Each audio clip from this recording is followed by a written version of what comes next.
Before I ever saw the movie Obsession, I saw people on the internet talking about how they hated the fact that people were laughing at it in the theaters. As someone who loves genre movies, especially horror, I was pretty mad just thinking about it because horror needs silence, it needs the suspense to build up. And that doesn't happen when people are just randomly laughing at non funny things. I still went to the theaters to watch it and I went in pre pissed.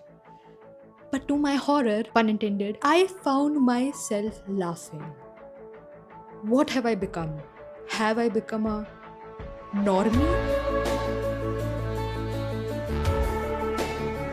Hi, I'm Jade, and I want to talk about the movie Obsession. If you clicked on this video, you probably know what that movie is. And I want to talk a lot from people laughing at horror to men finding victimhood in women's suffering. This is gonna be a semi structured video.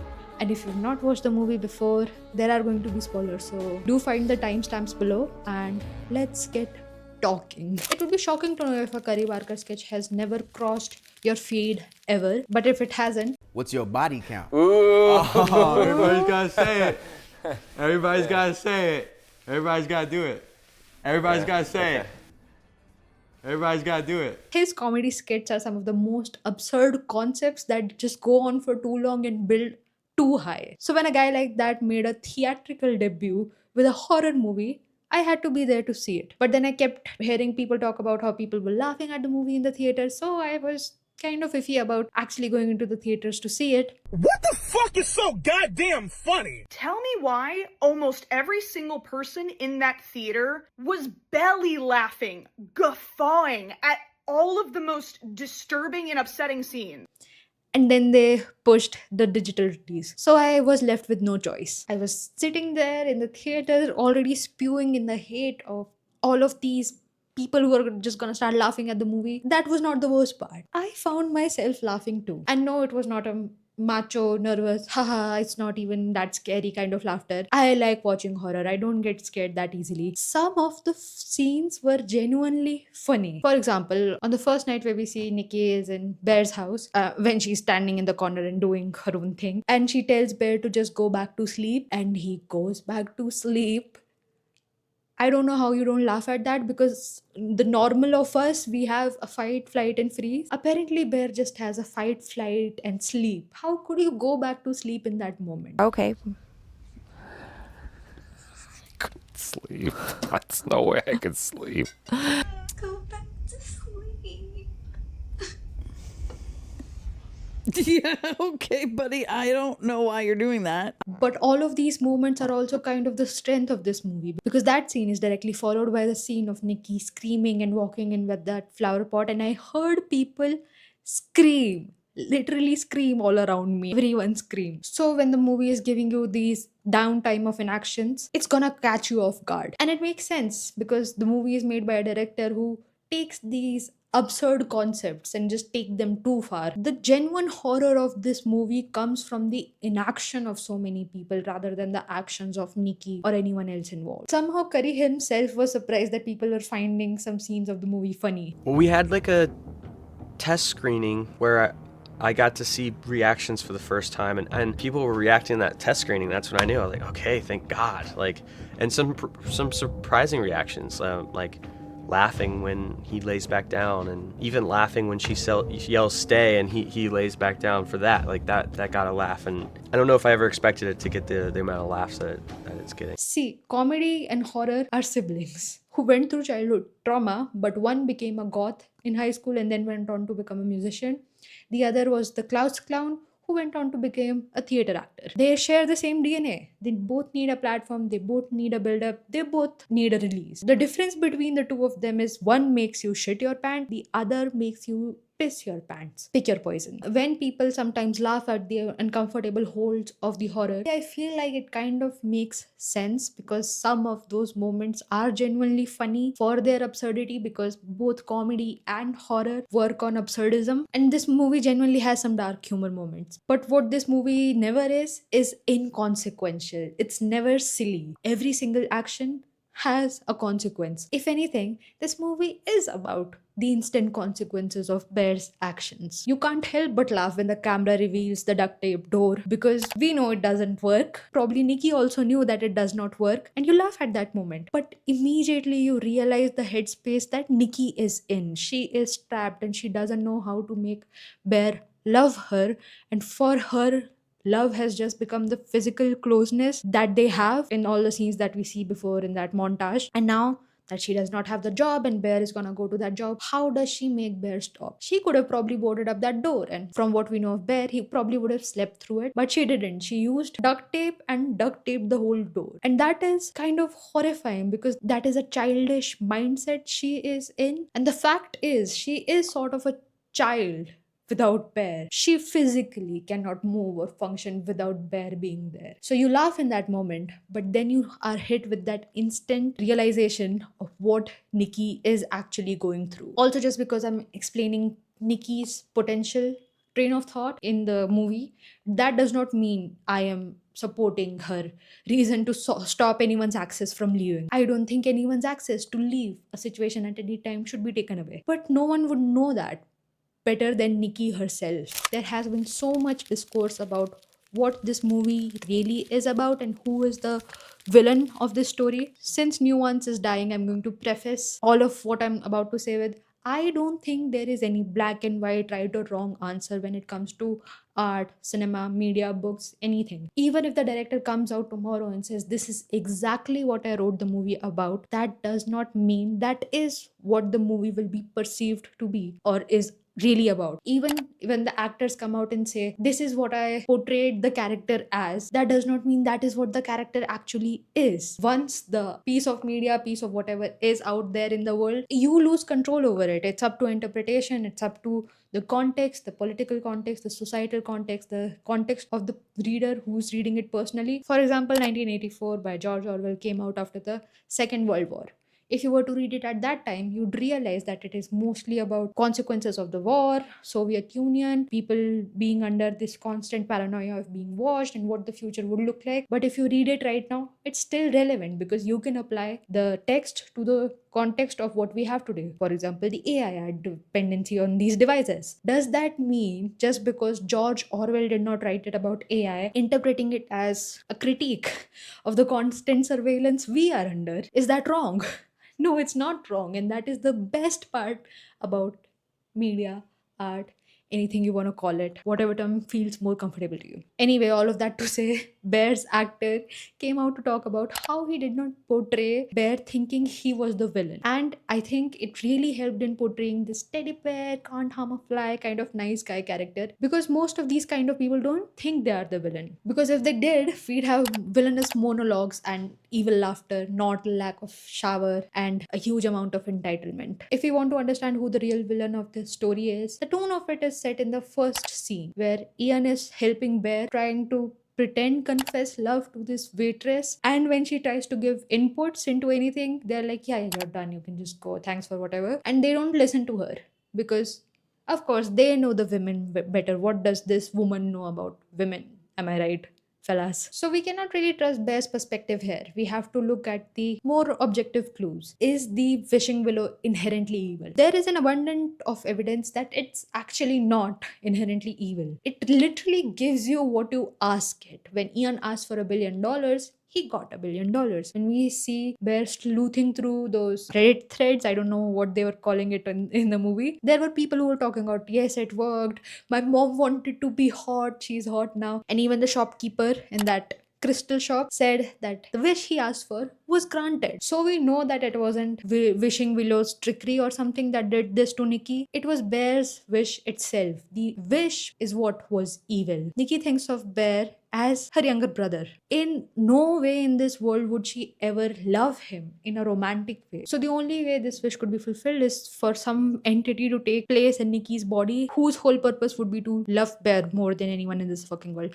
That wish just annoys me. The first victim is Nikki. Her whole autonomy is completely stripped from her. All she wanted to do was just go home, sleep. She just left her job. She was looking forward to the future. Well, guess what? Fuck you. She tries so hard to talk to Bear because she suspects there's something more going on. And in these moments, she's also portrayed as a, manic pixie dream girl kind of cool girl persona, because I just want to say she's nice, but I also understand that this is from Bear's perspective. So she's like helping the unfortunate people. She bends down to talk to Bear. She's like not standing and bending down. She literally sits down to talk to Bear, even though she's out of the car. She like levels with you to want to talk to you. But she does not see herself as above you or better than you. And she tries so hard to talk to Bear, but Bear just refuses to talk about it because he's a coward. And that's the theme. That's the theme throughout the whole movie. The relationship at first is going fine if we completely ignore that Nikki is trapped in her own body, seeing things happen to her that she does not want to happen to her. If we ignore all of that, the relationship is going very well. The relationship does not even go bad in the diner when Bear figures out that Nikki has been lying about her father's cancer situation. Before that, Bear starts finding Nikki's love overbearing. And I have to take a moment of silence here. He wished for this, and he starts getting tired of her love. All Bear wanted was to be loved by Nikki, but when he actually gets her love, he wonders if it was just the wish. Which it is, but if it had happened without the wishing willow, he would still have those thoughts. He would still think if it is just my career, just my XYZ, because he's an insecure person. And that is what insecurity does to a person in love. You constantly think about if someone is with you because they love you or if they're with you because they can gain something from you. So this isn't a thing that is just happening because of the wishing willow. It's a thing that is happening because of Bear. Bear is an insecure person and he would have felt that regardless of who he was with. But I wish Bear's offenses ended up at being insecure. It is a trope that guys who feel like they are such a nice guy and they are saving the girl from the world and all of the evil that lingers out there, they feel entitled to the girl's gratefulness and her everything, her whole existence, and anything bad that happens to the woman is actually something bad happening to the guy. How dare you say you don't want to be here? That is such a mean and hurtful thing to me, because I did all of this just to save you from the bad, evil men out there in the world. To explain this, I want to take the example of No Longer Human, and this scene kind of stays in my head rent free, and I pay rent to it. I'll read it verbatim. A small window opened over my room, through which I could see the interior. The light was lit and the two animals were visible. My eyes swarmed, but I murmured to myself through my violent breathing. This is just another aspect of the behavior of human beings. There's nothing to be surprised at. I stood petrified on the staircase, not even thinking to help Yoshiko. Horiki noisily cleared his throat. I ran back up to the roof to escape and collapsed there. I had now lost all confidence in myself, doubted all men immeasurably, and abandoned all hope for the things of this world. All joy, all sympathy, eternally. This was truly the decisive incident of my life. Where do I start? The protagonist watches his wife Koshiko get assaulted by a man, and he describes it as two animals just being animals. He sees it with his own eyes, and instead of calling it what it is, which is his wife getting assaulted by a man, he thinks of her as just an animal participating in animalistic activity. And instead of helping her or centering her suffering, he instantly goes on to think about what it means for him. He sees her trauma as a decisive incident in his life, which I'm not saying if something bad happens to your partner, it's never gonna affect you. It's just the disconnect from seeing or trying to help or trying to reach out or anything at all, that this woman just went through something horrible. This is gonna be a decisive incident for her life too, which it is later on in the story. He sees it as his trauma, not hers. And that is what I'm talking about. Men finding damage to their own honor when something horrible happened to their partners. Their discomfort with the situation taking precedent over someone's actual literal suffering. In Don't Worry Darling, the guy is so baffled that the woman would be surprised when she figures out that she was stripped of any of her choices and her life trajectory was decided by the guy, when the guy thinks this is what she would have wanted. This is the life that every woman wants. It is, I'm doing her a favor. She dares be ungrateful. She dares be hysterical about it. You're psychotic. life. You took my life. No, I saved your life. It's not true. No, listen to me. not true. You worked all the I time. wanted to work. I loved working. What? You were miserable. You were so unhappy. You hated your life. It was my life. My life. You don't get to take that from me. I gave this to you. A woman's worst fear is being stripped of her autonomy, of her life, of her humanity.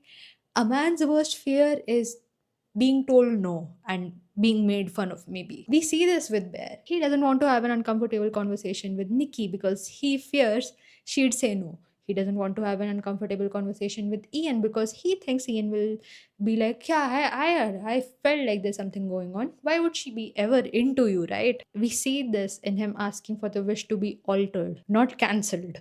Altered, despite hearing Nikki's screams, having no regard for what Nikki is going through. Him asking Nikki if it is so bad being with him after Nikki asked him to kill her because that is how much she is suffering. And all Bear could think about is how she doesn't want to be with me. Because Bear's empathy only extends to himself. He's not affected by the fact that Nikki left her job because she wanted to find who she really is as a person and who she wants to really become. And now Nikki is stuck in hell, and there's someone stuck in the form of Nikki just having to be Bear's bang doll girlfriend, and he doesn't even love her. And this is also not a one-off either. Bear choosing his comfort over people's actual suffering. He chooses to make a wish instead of having a conversation with Nikki. He chooses to want to kiss Sarah instead of having a sip of the alcohol just because he finds alcohol yucky. This man is allergic to discomfort and it's everyone else's problem somehow. Going back to art and context, if you're a victim of partner abuse, you're gonna see this movie and think about the dynamic of toxic relationships. If you're a victim of SA, you're gonna see this movie in the context of being stripped of your autonomy, of your control, of how that affects your life. So when I see people on the internet talking about how they've had a girlfriend like Freaky Nikki, I don't want to immediately jump to no, you're wrong, you're actually incorrect, that cannot happen, this is a horror movie. Mainly because it's the guys that are talking about this, and abuse against men is already not taken seriously. So I don't want to reject them at face value. Maybe they've had such an experience that they can equate this to. Again, you see art with personal context. But then following it up with Bear is the actual victim, I don't think that is correct. You in your situation probably were the victim, but in this situation, Bear is not the victim. Two people are dead because Bear did not want to be uncomfortable. Nikki is as good as dead. Bear is dead also, but he had the most say in his life's outcome out of everyone here. Ian gets 180 no scoped, and Sarah. Let's talk about Sarah. Both the women in this movie had futures they were looking forward to, which get taken away from them by no fault of their own, which in a lot of horror movies and in real life is true way too many times, that you are just having a day as a woman on this planet and someone else decides that, hey, actually, you shouldn't do that. You should do what I want you to do. And specifically with Sarah, Bear was so reckless. Sure, I'm ready to give him the benefit of the doubt that he did not know if one wish willow actually works when he made the wish about Nikki. He knew exactly what can happen if he wants to get with Sarah. And when Sarah is dead, as we saw from miles away, but Bear couldn't because apparently, don't want to call him dumb. I just don't like calling people just dumb, but I don't know what else to call this. So when eventually Sarah is dead, he dares cry over her art school acceptance letter as if he missed out on this future. And he had not a single tear to shed for Nikki after he hears her scream in hell, after she asks him to kill her, after he knows that there were things she too was looking forward to and she is not there anymore. He wanted Nikki like a kid wants a toy when the parents tell them no. He wants the toy just to have the toy, just to say that, yeah, I can have the toy too. How dare you tell me no? But the story also has a secret villain, in my opinion. If Ian, instead of gaslighting Bear throughout the whole movie, this was upfront with Bear that, hey, me and Nikki have been hooking up, and if you want, I'll stop. If you want to shoot your shot with her, but I just let you know, just a heads up, that she thinks of you as her little brother. None of this would have happened. But he didn't want to do that. He didn't want to be good friends. He calls out Bear for taking advantage of Nikki if Nikki was actually in that father has cancer situation. But he does not realize that he has been doing quite literally the same with Bear. He's been taking advantage of Bear, putting him in these awkward situations when he knows it's not gonna work out, and he's been actively lying to his best friend. Everyone in this movie is fighting for basic communication skills, and if that ain't Gen Z, I don't know what is. Ian also refuses to ask for Bear's well-being when Bear runs into his house covered in blood after telling him what Nikki has been doing, and Bear is actively asking him help with One Wish Willow, which again he refuses to trust Bear on that, because I think secretly Ian probably thinks Bear is dumb or whatever, because I don't think Ian is a very good friend to Bear or anyone for that matter. And then after all of that, Ian makes the wish, gets $1 billion. Bear goes back to his house. Not a very good scene, not a very pretty house, dare I say. Ian comes to the house, not with the realization that this One Wish Willow thing is real. So Bear might have been really telling me the truth about everything that has been happening. So maybe I should help him. No. He's here to tell Bear that I'm actually a billionaire. And what I'm about to talk about is not shown in the movie, so I'm about to be completely talking out of my ass here. But does no one check on Nikki here? Like, no one is worried about Nikki, the sudden change in behavior. Apparently, her father is dying of cancer. No one checks up on her and tries to figure out what the fuck is happening with her, because she has had a very clear change in her behavior, which is not just word of mouth from Bear. People see that she is acting real weird. Is this a psychotic break? Is she actually taking drugs? There should have been an intervention, but there was none. These people are just not good friends with each other, man. And then, after seeing what Nikki is going through, Sarah feels comfortable hitting on Nikki's man. What in the Gen Z polycule is this? And then at the end, giving us the Romeo Juliet ending was the salt in our very many wounds. I am glad they decided to not go with the original ending that they wanted to do, where Nikki kills herself, because that would have been a bit too horrific. Maybe Nikki gets a second chance at life. I don't know what that looks like, but one can hope, one can dream. To me, this movie is largely about losing autonomy, losing control over your own narrative, which has become especially true in the era of AI deepfakes, and anyone can just copy your voice, copy your face, copy everything about you and make something out of you that you never wanted to become, that you never wanted to be. At the same time, it is also about how far people will go just to avoid one uncomfortable conversation about one simple thing. And I do not think Bear is a non-victim here, because again, he does die. But I don't believe he's just an innocent bystander who just happened to be in the way of whatever monster is Freaky Nikki. He held the lighter and then he was shocked that everything went up in flames. At every point where he was offered redemption, he actively chose not to take it. He chose to be himself, the version that wanted a woman more than he loved her. A version whose empathy does not extend past himself. A version that would throw his cat in the trash can after she's dead, and probably would have done the same with Freaky Nikki.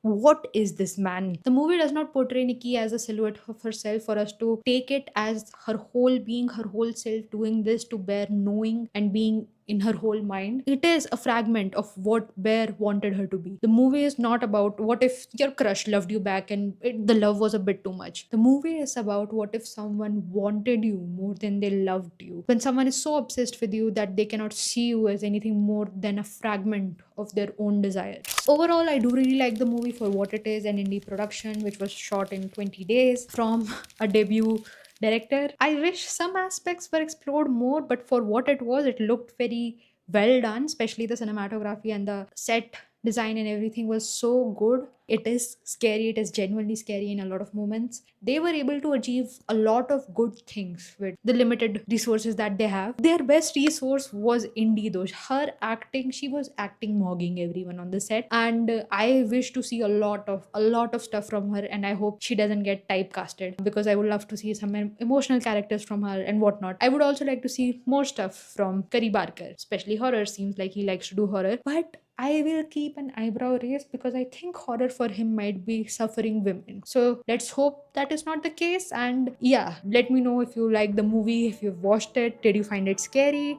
Did you find it concerning? Did you find it romantic? Should I be concerned? Do I need to call someone? And I hope you're doing well, better than anyone in this movie.